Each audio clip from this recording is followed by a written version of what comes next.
Okay, my friends, another shocker du jour. Why are Alaska's rivers turning orange? All right, this is about climate change, and this is what's happening into Alaska's rivers.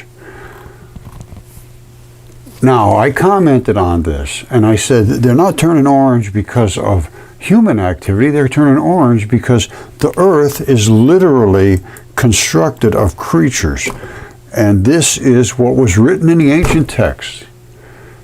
Now, all I can say is we're going to go through them and see what I can show and what I think I can actually prove. This is not running red because it's just some accident. All right, and this is not running red and blood falls because of some accident. And the rivers in Alaska are not turning red from some accident. This is literally the earth bleeding. Okay, this just came out. I've been talking about this for years, though. This is Alaska's pristine waterways turning a shocking orange. And they've been known this for a while now. Let's just cut right to the chase. It says there are certain sites that look almost like a milky orange juice, describes O'Donnell. These orange streams can be problematic both in terms of being toxic, but might also prevent migration of fish to spawning areas. Wait till you hear this. Samples from some of these waterways collected between June and September 2022 contain high concentrations of iron, yes, because it's blood, and other toxic metals, yes, because they are in blood, including zinc, copper, nickel, and lead. All of those are in blood. When compared to nearby healthy streams, they had a different chemistry in them.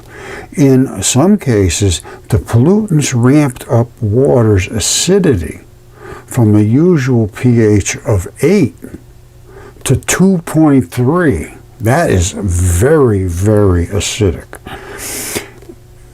Now, my claim is that everything is biological, and this could be runoff from a stomach area, some digestive juices, whatever. And they know this, that these metals are precipitating out. They don't know why. Most visible is iron, because iron is the blood. Okay, excuse me, a little cough there, but your blood is just almost exclusively iron and water. But there are all these other metals in here. This is whole blood in this analysis on 106 volunteers. And these are all the different things. Chromium, magnesium, cobalt, nickel, zinc, which they're talking about. Arsenic is in your blood. Selenium, silver, cadmium, tin, tungsten, platinum, mercury, lead. This is all in your blood. So it depends on how much they're talking about. But the overwhelming amount is in the iron oxides, which is literally what your blood is made of. That's really almost, I don't know what percentage it is, but it's very, very high. Okay, my friends, it has reached a point now where I am going to expose virtually everything, and we are going to relate it to the ancient texts, and then we're going to have some discussions with people that are much more understanding of these ancient texts than I am. I am just putting the pieces together now. I've been working on this for quite a while, over 10 years, finding that these mythologies were not really just silly stories made up to scare kids. These things were documented histories. And once you start to look at the evidence that supports that, there's no other way that you can interpret it other than to go back and reanalyze what we always consider was just foolishness. When you read what they say about these ancient stories, they're so demeaning of what they had said in the past. These people were idiots. So how could you possibly think any of this is true? And I agree, it's so far off the edge that you have to believe what you see. And that's the key. Both sides don't believe what they see. The people that want to see God see anything that they think will support God, and the people that don't want to see God won't see anything. And this is exactly what was written. Exactly what was written. So we're going to start right from Tiamat, who built the universe. Let's just start right here. Tiamat. Marduk dismembers her and constructs and structures elements of the cosmos from her body. Marduk cut her up and made everything out of her, apparently. All right, if you've been following me, you know my claim that as far as I'm concerned, there is nothing that is not biological. Now, this is about Tiamat. Again, we got to go back to the beginning. It says Marduk dismembers her and constructs and structures elements of the cosmos from her body. Well, that's kind of a crazy statement. Well, what does Jesus have to say about that? All right, here's what Jesus has to say. He says, Jesus said, recognize what is in your sight, and that which is hidden from you will become plain to you. So recognize it, just look. For there is nothing hidden, nothing is hidden that will not become manifest in these final days. And boy, I tell you, if you don't think these are final days, I don't know what final days look like to you. And these are the secret sayings that when Jesus was living here on earth as a bodily form, he spoke to doubting Thomas, who was his scribe. And doubting Thomas wrote down this. And this is found in the Nag Hammadi library texts, which were hidden because anybody that talked about this stuff was killed. And they would have destroyed these texts. So they hid them long, long ago, and then they've just become revealed. And they said they would at the end when they were going to be necessary. They're going to pop up, and here they are. And here's Jesus says, first of all, he says, whoever finds the interpretation of these sayings will not experience death. And interpretation means, how do you think about these things? What's your interpretation? How do you feel about it? So this is my interpretation, so I'm hoping I won't taste death. Then he says, Jesus said, let him who seeks, and I am seeking as much as anybody, continue seeking until he finds. And I think I found pretty much what it leads to. When he finds, he will become troubled, extremely troubled. When he becomes troubled, he will be astonished, extremely astonished. And he will rule over all. Well, that certainly hasn't happened. But all the rest has. All right, see, here's what Jesus has to say about Marduk. Jesus said, whoever has come to understand the world has found only a corpse. That's what Marduk said. He cut up Tiamat and made everything out of her. And therefore, the world is literally a corpse from Tiamat's body, whatever part or parts. And then on top of that, there were just zillions of dragons. And I'm going to show them to you right now. And it says, whoever has found the corpse is superior to the world. All that means is, trust me, I'm not superior to anything. I think I have found a corpse, but superior, no. All I can think that means is you just know more than the rest of the world because they can't accept it. Their minds are in collision with reality. And Jesus also said, he who has recognized the world, you have to recognize and look at it. Things that are just open. Has found the body. But he who has found the body is superior to the world. All that means is you're looking, you're thinking. And if you're looking and thinking, you're going to be superior to the world because the world is not looking and the world is not thinking. Trust me on that. All right, this is just, it goes on and on and on. All of the things that I have discovered. For some reason, I've been selected to bring this stuff forward. That's all I can say. And Jesus said, if the ones that are in power tell you not to speak about these things, the rocks will cry out. And they did. They cried out to me. And I found them. And then I just kept getting messages to go do this and do that. And I look in the desert and I found Typhon. And I mean, it's just everything was just... And then the light came up, which was, this is about the light. Jesus said, if they say to you, where did you come from? We came from the light, the place where the light came into being on its own accord and established itself and manifested itself through their image. So the light turned into God's image, which is us. If they say to you, is it you? Say, we are its children. We are the children of the light, which is God. We are the elect of the living Father.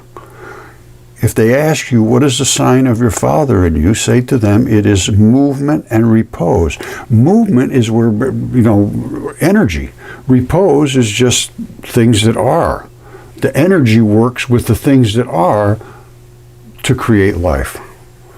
Then he says, his disciples said to him, when will the repose of the dead come about? And when will the new world come? He said to them, what you look forward to has already come, but you do not recognize it. And nobody recognizes. They refuse to recognize it. It's not that they don't recognize it. I know they are recognizing it now. It's impossible not to recognize it. Once you see, you cannot unsee.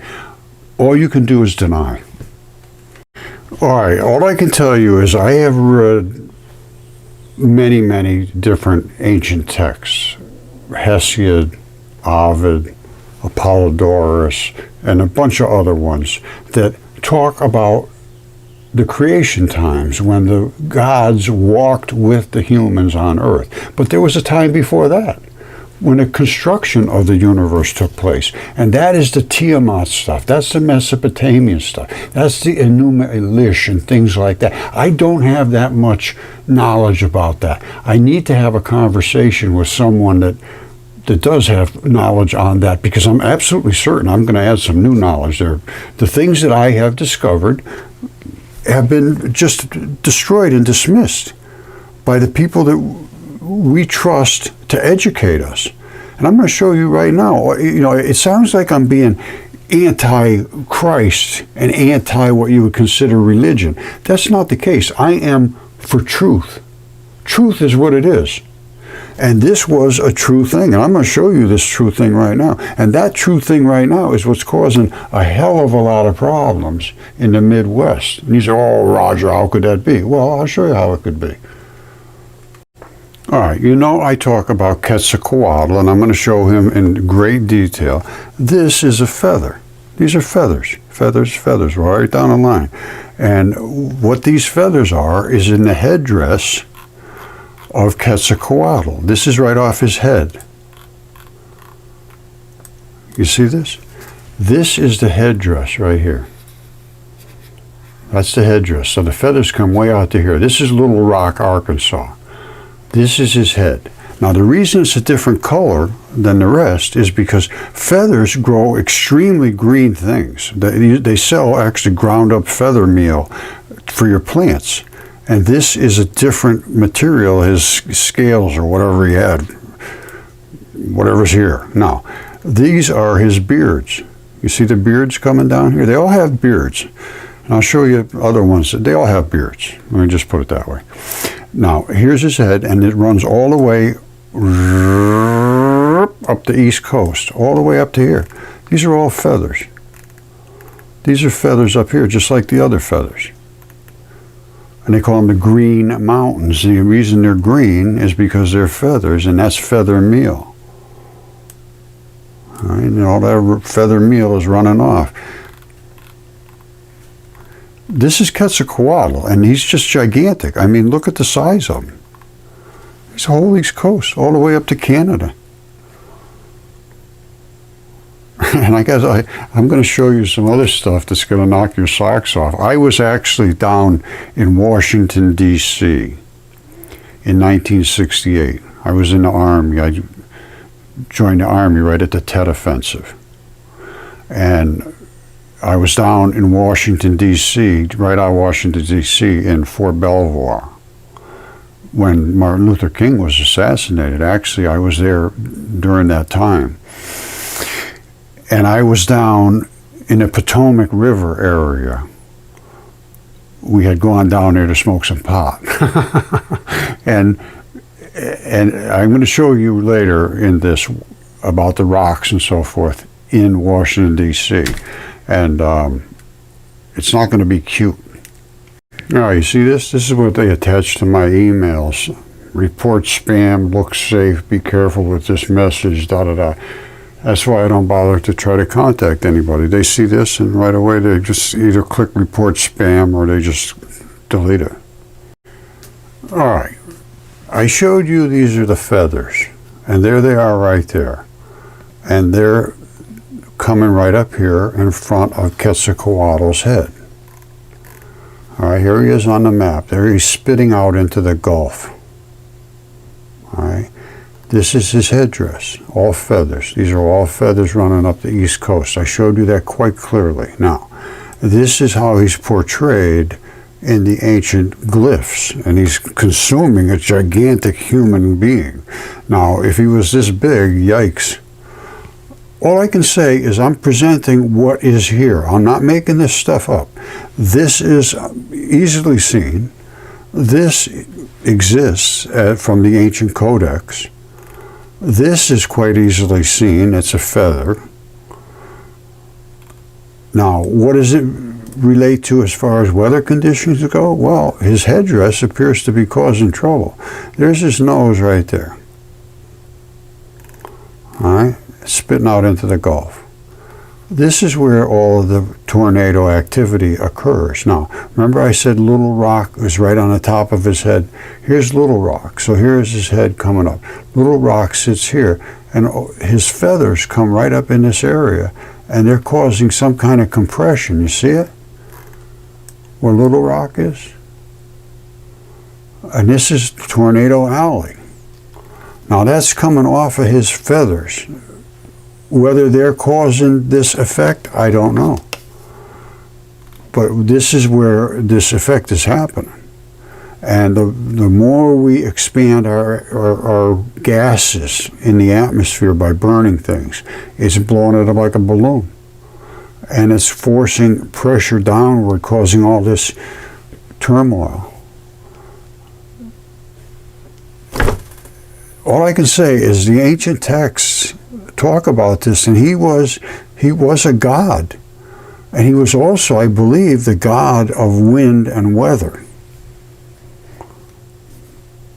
There was a ton of them. You see this? Science is starting to get into reality. This just came in a couple of minutes ago. Marines battle tested a mysterious suit of armor from 3,500 years ago. This is the time of Velikovsky's talking about. Now they're saying you shouldn't take pebbles from the beach. Why, I don't know. But here they are again. Alaska's pristine waterways are turning shocking orange. So intense it's visible from orbit. Well, let me show you some other ones. All right, you saw Quetzalcoatl. This is Typhon, and Typhon also was written about in history. And he was attacking this gigantic fish. That's a fish, and these are his scales, and he was attacking him with jets of fire coming out of his throat. And it attacked into this fish's flesh. And here's what he looks like. All right, I have him outlined a little better. This is just runoff. All right, these are the scales right here. And they come right down to where his throat was slashed by Zeus with his great and mighty sword. These are all the dragon scales that run down his throat. There's his throat. You see that? That's not just hills and valleys. That's the inside of his throat. And these are the scales that protected that throat. And here is just the runoff of the blood and stuff. But this is where the scales ended. And they come all the way down to protect his throat, all the way down to where it was gashed right here. Now you see Alaska's rivers are running red. What do you see here? This is in the desert, so it's getting to the point where it's gushing blood, it looks like to me. And that's why everything's growing green. Blood and feathers make things grow very, very green, even in the desert. So this is nothing more than what's happening in Alaska. And that was because his throat was cut. Now in Alaska, it's just thawing out. Here, it's It's been doing this for a long time. They just haven't paid attention. I've been spouting about this for 10 years. About the dragon and everything. This dragon is gigantic. It goes from here all the way to the other side of Africa. Right over to here. This was his tail. Here's some dragon scales right here. All right, these are scales, dragon scales. That's not just hills and valleys. And this is where the blood has congealed in here and run out. That's a little divot in there. And they have what they call effluent, which runs out of them. That's why you see these layers of like stuff. Now, here's where he poops. All right. Now, I don't know if it's still coming out here or not, but this is where it's very fertile, so they're living here because poop is just fertile. And this is where it exits out of here. This right here is where the urinary tract is. All right, and because this is what's called a cloaca. All right, and it comes down here, and they're living amongst this too, because this is also fertile.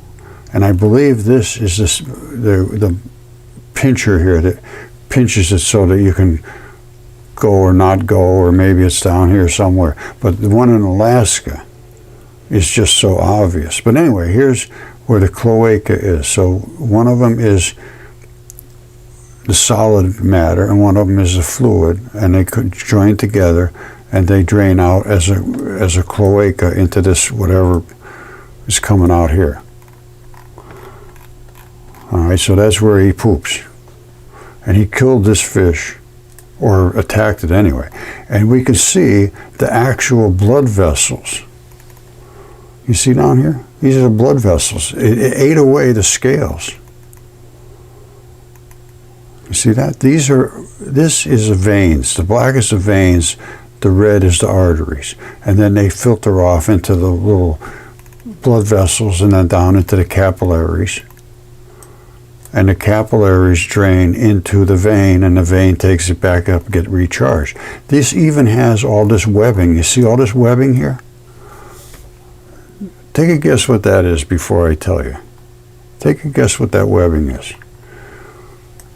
If you're a doctor, take a guess. All right, you can clearly see these are arteries. And they have the red blood, and the red blood is making things grow green in here. I believe these are little plants growing in the desert because they just love red blood. And it comes out into these vessels and the capillaries, and then I just showed you all those the webbing all over. And that's what I want you to think about. What is that webbing?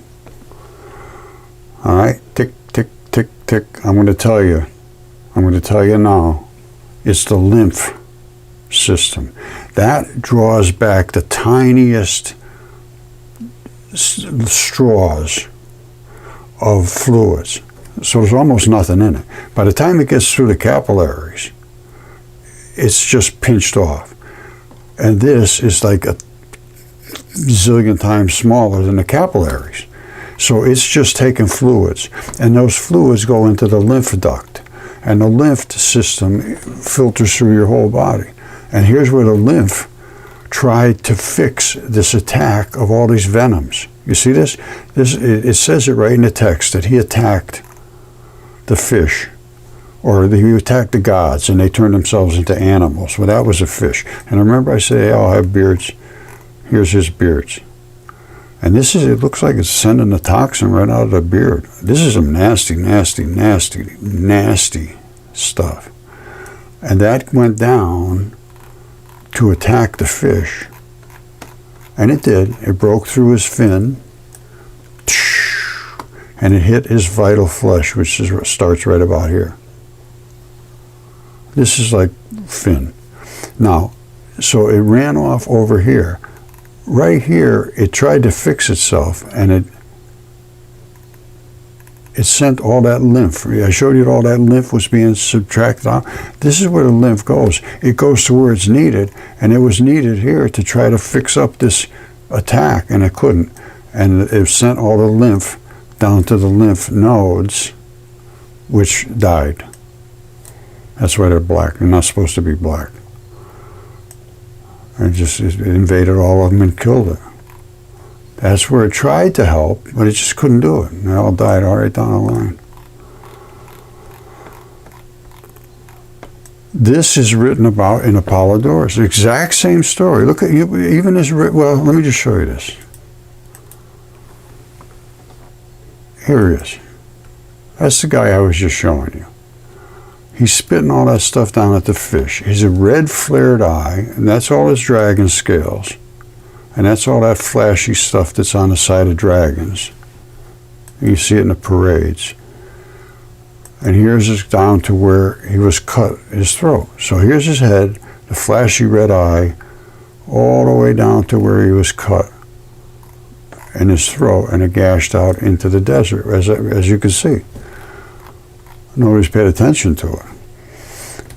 And it's exactly what's happening in Alaska, and it's happening in Blood Falls. And nobody's really paid attention because they don't have any explanations. Well, I do. I mean, it's just happening everywhere. Now,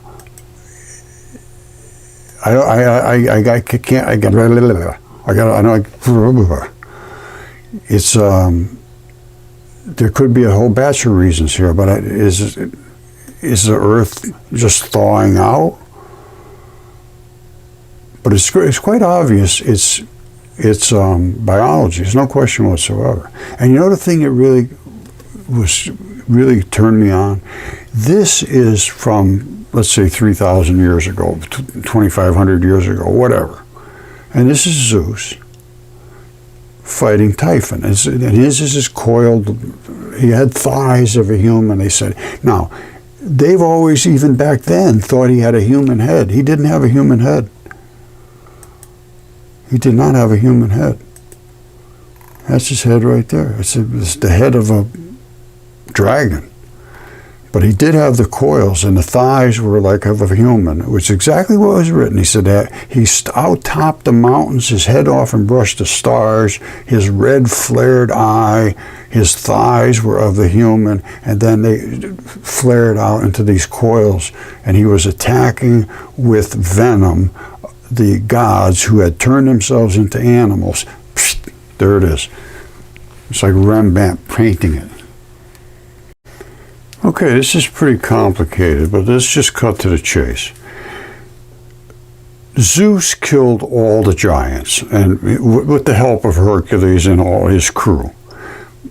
But the other giants, Zeus smote and destroyed with thunderbolts. All of them Hercules shot with arrows as they were dying. So now, wiped out the giants. When the gods had overcome the giants, Zeus overcame the giants, Earth still more enraged, because those were her children. Those were the children to the Earth, even though they were monsters. Earth was more enraged and had intercourse with Tartarus and brought forth Typhon. That's the one we just saw, the dragon. He was a hybrid between man and beast. In size and strength, he surpassed all the offspring of Earth. Now, here's the only thing they talk about being human. He says, as far as the thighs of his legs, he was of human shape. That's it. And of such prodigious bulk, he out-topped all the mountains, he was 1,100 miles tall. And his head often brushed the stars. One of his hands reached out to the west, the other to the east, and from them projected 100 dragons' heads. I have not found that. But they did say that Zeus cut all those off. Where they went, I have no idea. From the thighs downward, and that's all he had, was human thighs. He had huge coils of vipers, which when drawn out reached to his very head and emitted loud hissing. His body was all winged, unkempt, hair streamed on the wind from his head and cheeks, fire flashed from his eyes, which we see, Such and so great was Typhon when hurling kindled rocks. Now they call it kindled rocks. I call it dragon spit. So when he was hurling kindled rocks, he made for the very heavens with hissing and shouts, spouting a great jet of fire from his mouth. Yes, the gods saw him rushing at heaven. They made for Egypt in flight, and being pursued, they changed their forms into those of animals, which is like a fish. Zeus pelted Typhon at a distance with thunderbolts, and at close quarters struck him down with an adamantine sickle. And then it goes on and on and on from there. And some of the stuff that they talk about, I don't agree with, because he's laying right there in the desert. They say he's somewhere under Sicily or something like that. No, he's not. He's right there in the desert. There's no question. You can see him. There he is. As far as I'm concerned, and here's his thighs, which are basically, you can see there, if you understand what muscle looks like, and this is muscle. These are layers of muscle. And his thighs, yes, I go along with the thighs being of human. And down here, they turn into like, they go, all of this stuff is part of him too. You see over here, this isn't just sand dunes. Let's come in close. You got to take it, let it settle in. This is like ostrich hide. All right, this is not sand dunes. This is, it's going to take a while to home in on this. All right, you see it? If you went to a tanning place and you said, "What is this?" They say, "Well, that's leather, some kind of leather." And I looked at my stuff in the microscope too. It's exactly the same. Leather is leather, and then you got these little pinchy spots. And then all these little layering. This is like something almost like you see ostrich leather, I guess. But it's absolutely not, no, there's no question whatsoever. It's not sand dunes. Like I said, you go to a tanning place and have them look at it and see what they say. "What is that, sir?" Or "Ma'am?" It's leather. It's some kind of hide. All right, and look how far it goes. It goes way out here. This is his legs, and they said it curled all the way up to his head. And the same thing over here. They come down this way.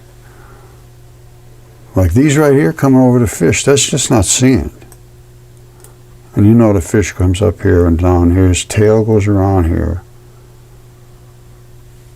And I believe that's his eye. This, I don't know what's going on here, but doesn't matter. And there's his red flared eye.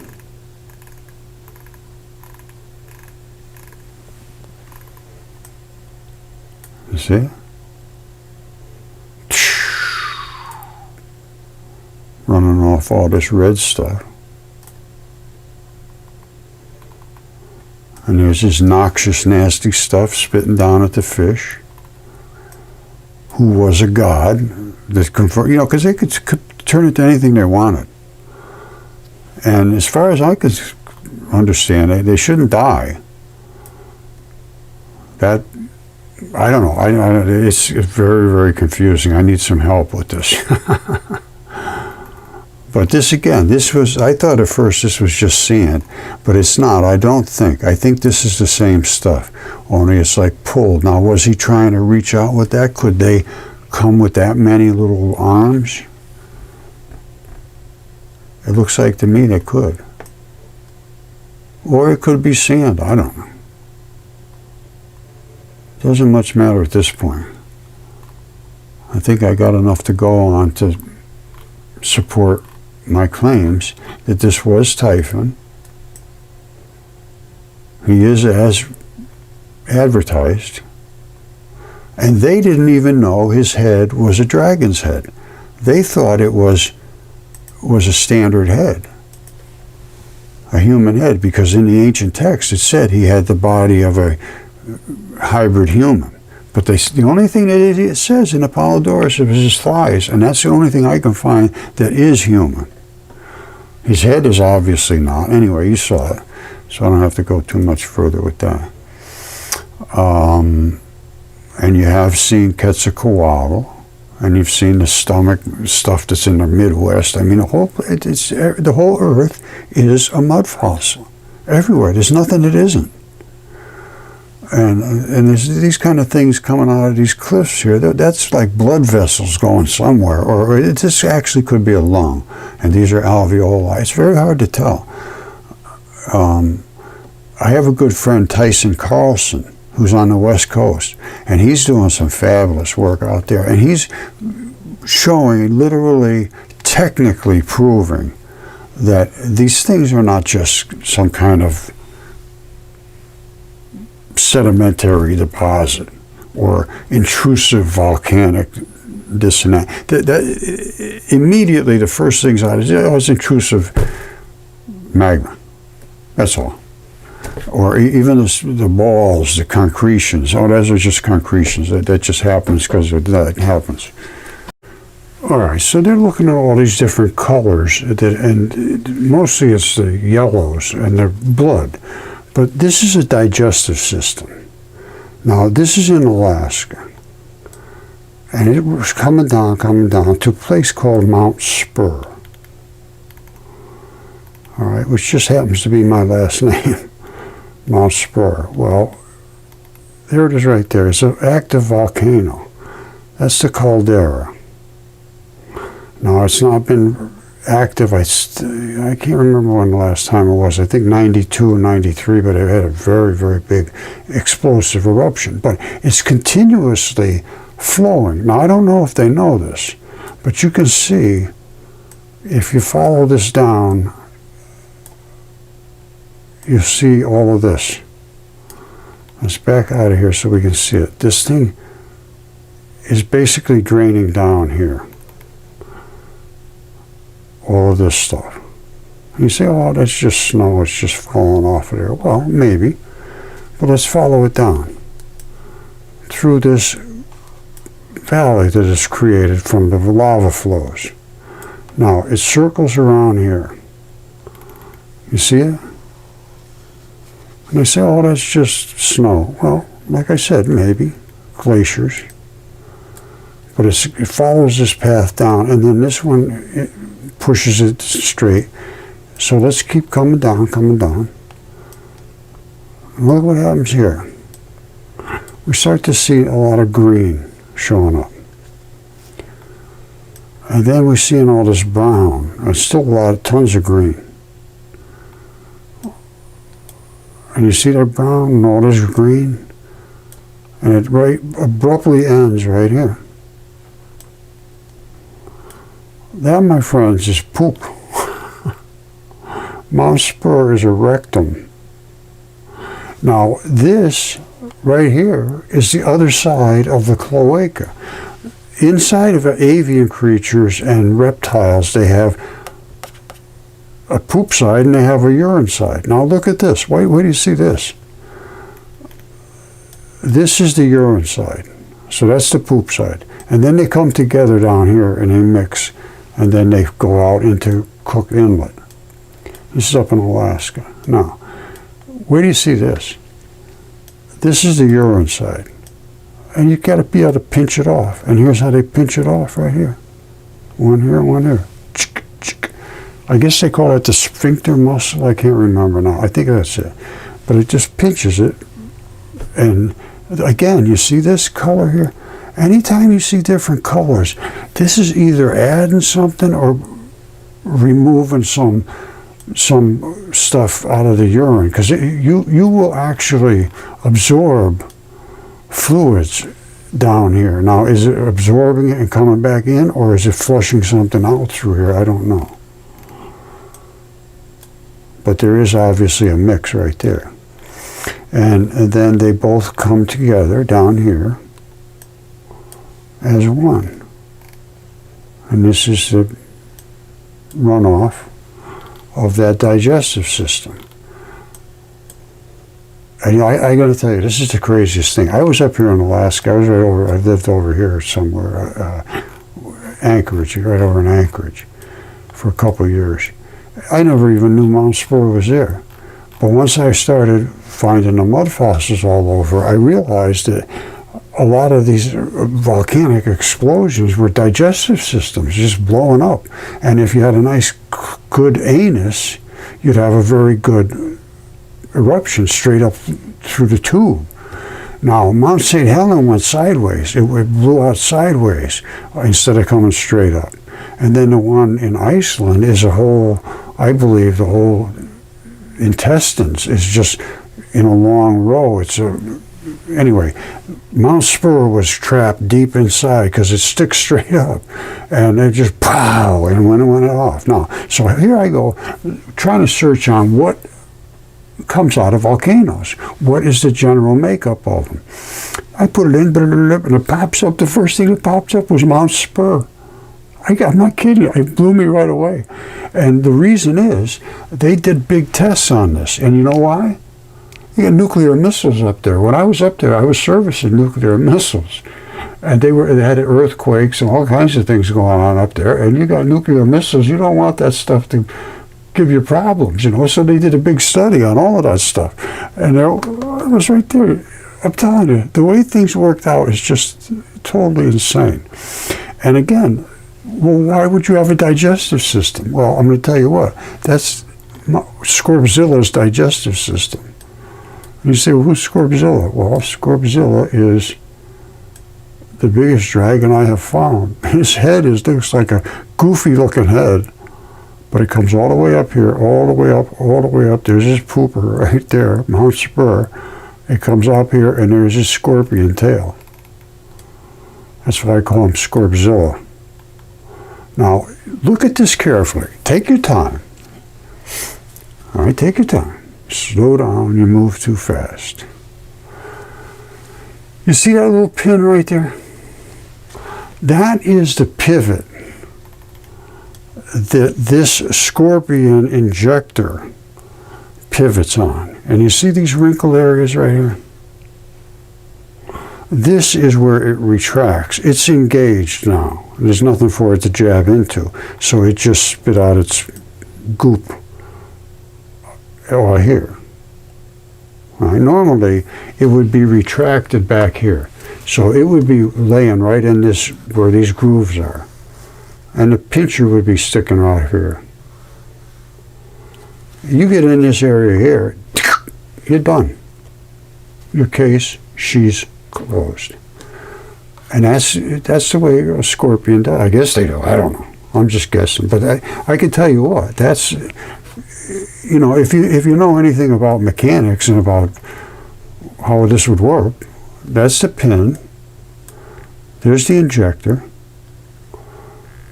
It would rock backwards, zip, and it would lay right in here.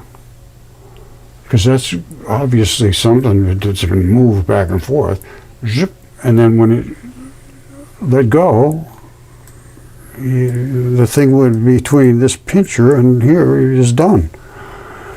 Now, this thing is absolutely stunningly large. And it has a goofy looking head, I agree. All right, and this is the goofy looking head right here. But I'm telling you, that's his head. And Lake Crowley is down here. I'll show you what Lake Crowley is. This is his beard. They all have beards. And here's his eyeball right there. And I'll bet you this is going to have some kind of chemistry in there that relates to like salty stuff or something, which is coming out of his eyeball. And there's the center of his eyeball. And you see up here, this is a crust around his eyebrow. These are abrupt transitions. You don't have those just accidentally. This is avian biology.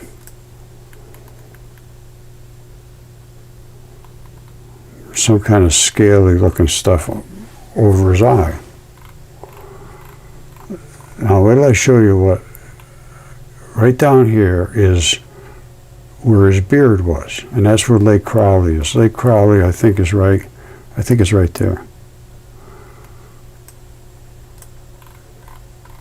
And it's his beard. This is his beard. And they all seem to have this big bump on the end of their nose. And he's goofy looking, yeah, no question about it. He comes all the way up here. And this is up in this area is where the blood is running out, up in here.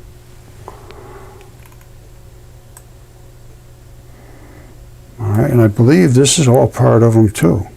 Wherever you see abrupt transitions, something happened there between here and here. I don't know what it is. You got to try to figure it out. And he comes all the way. I think this might still be part of him too, because this is the area where they're having a lot of blood runoff as well in the Brooks Range,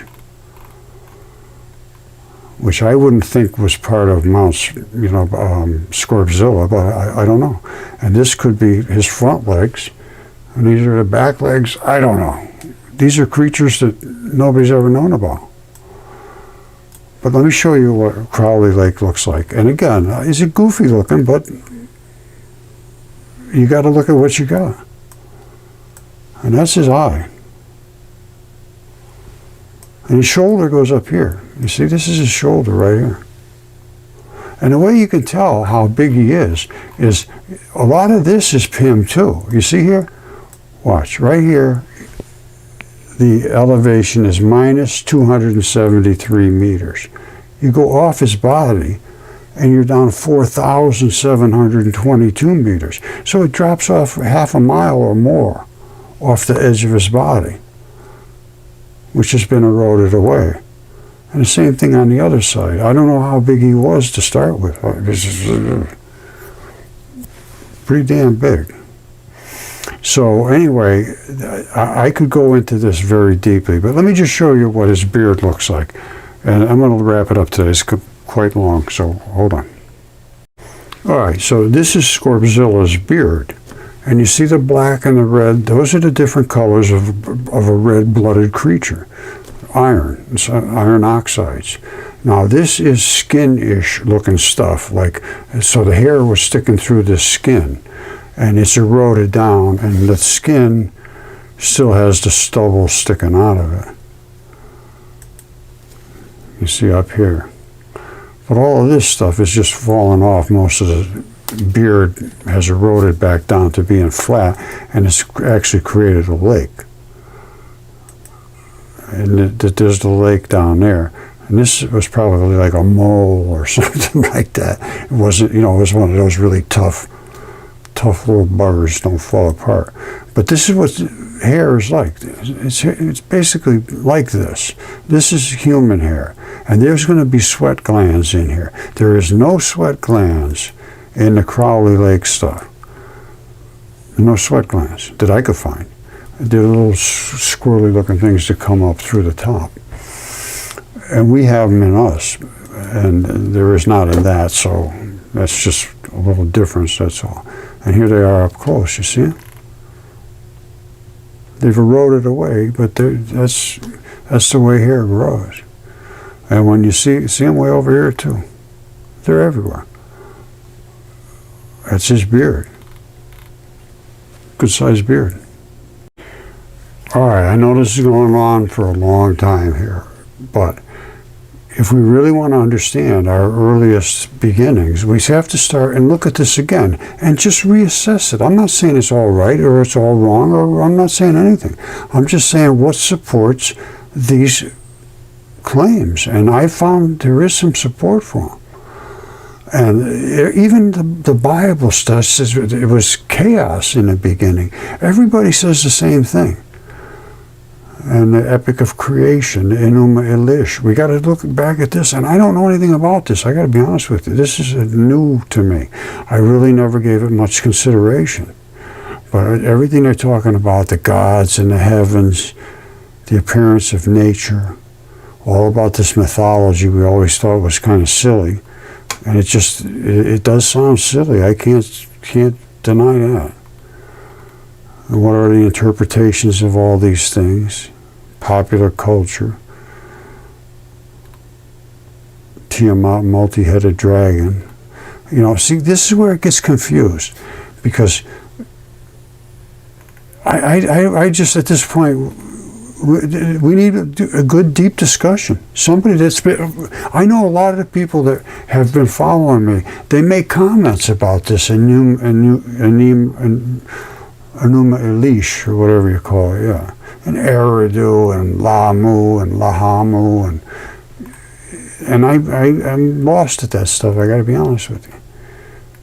So this is a whole new line of investigation for me, and maybe it will be for you, but I'd like to see some people that have a good understanding of this to engage with. Would be nice. All right, anyway, I love you all. If it's not a new day for you, I don't know. You know, it is for me. I have finally come to the conclusion that this is what was written is written. And it's, you know, it is what it is. And it's not a real good time for the earth or for anybody, I don't think.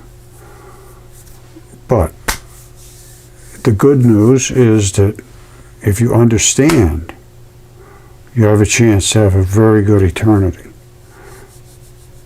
All right, and I would look at the words that Christ spoke to try to find that eternity. I would look for Jesus Christ as the Savior of your soul. Because your bodily flesh, that's a case closed. There's nothing going to happen with that. Can you ascend? Are you worthy? Sounds like to me there's some obligations. Up to you. All right? I love you all. We'll talk.